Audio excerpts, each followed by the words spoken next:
Hello friend, myself Basant Baret. I am a lead trainer fire and safety from GIPSA and welcome to our YouTube channel GIPSA MGI. Friend आज हम बात करने वाले हैं importance of factory act. जी हाँ दोस्तों, आज हम बात करेंगे कि एक फैक्ट्री एक्ट जो कि इंडस्ट्री पे उसी के नॉर्म्स में उसी के रेगुलेशन पे हमारे इंडस्ट्री पे वर्क होते हैं, इनके बारे में आज हम बात करेंगे। इनकी इंपॉर्टेंस क्या है और एक सेफ्टी ऑफिसर या फिर सेफ्टी प्रोफेशनल को इसके बारे में क्या जानना चाहिए या इनके लिए इंपॉर्टेंस क्यों है, जानना क्यों जरूरी है, इन सभी चीजों के बारे में हम इस वीडियो में बात करेंगे। वीडियो स्टार्ट करने से पहले मैं आप लोगों से कहना चाहूंगा, अगर आप लोगों ने अभी तक हमारे चैनल जिप्सा एमजीआई को सब्सक्राइब नहीं किया है तो प्लीज आप हमारे चैनल को सब्सक्राइब कर लीजिए और हमारे द्वारा बनाए जा रहे सारे वीडियो की नोटिफिकेशन पाने के लिए बेल आइकन को प्रेस कर दीजिए।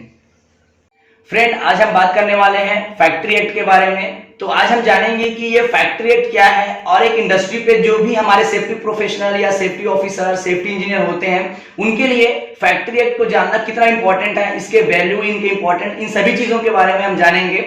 सबसे पहले मैं आपको बताना चाहूंगा कि जब भी कहीं पे कोई इंडस्ट्री को स्टार्ट की जाती है तो उस इंडस्ट्री के लिए जो परमिशन कह सकते हैं या जो एलिजिबिलिटी क्राइटेरिया होता है वहां पे सारे नॉर्म्स हमारे फैक्ट्री एक्ट 1948 के द्वारा ही किए जाते हैं। फैक्ट्री एक्ट 1948 जो कि एक्ट ऑफ 63 के तहत ये इंप्लीमेंट हुए हैं हमारे सारे इंडस्ट्रियों पे और उन्हीं 1948 के जितने भी नॉर्म्स हैं लाइक रूल्स एंड रेगुलेशन है, एक्ट एंड लॉ है, उन्हीं के द्वारा सारे इंडस्ट्री को फुलफिल करता है। आइए हम जानेंगे कि इस फैक्ट्री एक्ट 1948 में किनके बारे में बताया गया है और इनका अपना पर्पस क्या है। तो फैक्ट्री एक्ट 1948 जो कि 11 चैप्टर में कंप्लीट होता है। अगर हम कुछ चैप्टर के बारे में अगर हम बात करें तो लाइक हमारे हैं preliminary, the inspecting of staff, health section, safety section, welfare, employment of young person, like हम यहाँ पे बात कर सकते हैं एनुअल लीव विथ वेजेस। ऐसे कुछ बहुत सारे हमारे चैप्टर बनाए गए हैं। इन चैप्टर का अपना अलग अलग पर्पस है। तो हम इनमें से जैसे बात करें कि अगर एक फैक्ट्री क्या होती है, फैक्ट्री का दर्जा कब दी जाती है, एक इंडस्ट्री में कितने मशीनें होने पे या फिर मशीनें चालू है कि बंद कंडीशन पे है या फिर मिनिमम टू मिनिमम 10 वर्कर्स या 20 वर्कर्स पे हमें फैक्ट्री को स्टार्ट करते हैं, इसे हम फैक्ट्री कहते हैं। ये फैक्ट्री तब कहा जाता है जब हम वहां पे फैक्ट्री एक्ट 1948 को लाते हैं। वैसे अगर हम बात करें कि एक कंपनी में एक वर्कर्स, एक एम्प्लॉय जो है वो कितने एज के बाद काम करने के लिए जा सकता है या मिनिमम कितना डेज काम कर चुका है कि वो एज अ बेनिफिशियरी अपने आप को उस कंपनी पे क्या कर ले, अपने आप को वहां पे खड़ा करे, अपॉइंट करे। तो जैसे हम यहाँ पे जानते हैं कि फैक्ट्री में काम करने के लिए मिनिमम टू मिनिमम 90 डेज अगर आपने कंपनी में काम कर लिया है तो आप एज अ फैक्ट्री एक्ट 1948 आप अपने आप को एज अ बेनिफिशियरी वहां पे क्या कर सकते हैं, खड़ा कर सकते हैं और आप भी जो आपकी नौकरी है उनके साथ साथ कुछ फैसिलिटीज मिलती है लाइक बोनस का, कुछ टीए डीए, ये सब चीज की फैसिलिटी के हकदार आप भी बन जाते हैं।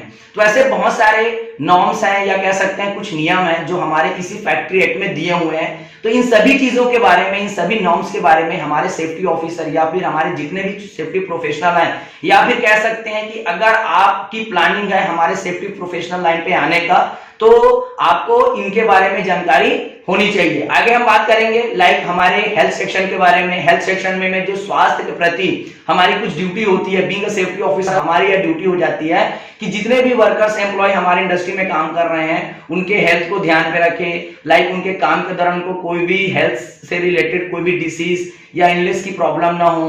तो इसके सारे सेक्शन, सब सेक्शन हमारे इसी फैक्ट्री एक्ट में दिए गए हैं। सेफ्टी की अगर हम बात करें तो जो सबसे मेन जो हमारा सेक्शन है वो है the factory act 1948 under chapter number 4 section 40B के तहत अगर किसी भी इंडस्ट्री पे नंबर ऑफ एम्प्लॉइज अगर मोर देन अगर 1000 है, 1000 से ज्यादा एम्प्लॉय अगर हमारे वहां पे काम कर रहे हैं तो उनके लिए एक सेफ्टी ऑफिसर को अपॉइंट किए जाते हैं। तो ऐसे सेक्शन या सब सेक्शन या नॉर्म्स कह सकते हैं या फिर आप रूल्स कह सकते हैं, ये हमारे इसी सेक्शन के अंतर्गत आते हैं।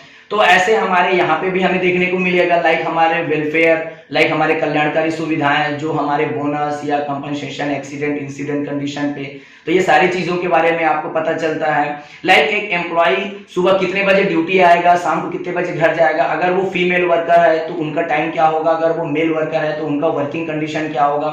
ऐसे बहुत सारे रूल्स एंड रेगुलेशन के बारे में हम यहाँ पे देखेंगे। साल भर में आपको कितनी छुट्टियां मिलती है या फिर हमारे एम्प्लॉय वर्कर्स को साल भर में कितना लीव मिलेंगे, एक्स्ट्रा ओवर टाइम करने की स्थिति पे उनका कितना वेजेस बनेगा। ऐसे बहुत सारे रूल्स एंड रेगुलेशन जो है फ्रेंड इस फैक्ट्री एक्ट 1948 पे बनाया गया है। सो दोस्त, ये ऐसे कुछ एक्ट एंड लॉ है या फिर कह सकते हैं कुछ नियम हैं जिनके बारे में एक सेफ्टी डिपार्टमेंट के जितने भी हमारे प्रोफेशनल हैं उनको पता होना चाहिए, या फिर आप अगर इस फील्ड में आना चाहते हैं तो आप भी इनके बारे में जानकारी रखिए। ये आपके आगे फ्यूचर्स के लिए बहुत ही इंपॉर्टेंट है। अगर हम एट प्रेजेंट अगर फैक्ट्री एक्ट की बात करें फ्रेंड, तो अभी जो हमारा फैक्ट्री एक्ट चल रहा है वो है 20 act of 1987, but right now भी हम अभी भी 1948 को इंप्लीमेंट कराते हैं, उसी के सारे रूल्स एंड रेगुलेशन को हम लोग इंप्लीमेंट कराते हैं, उसी को फॉलो करते हैं।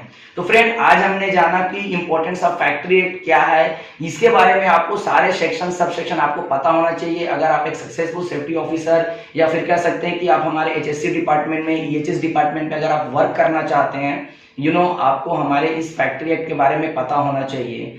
आई होप फ्रेंड आपको हमारा वीडियो समझ में आया होगा।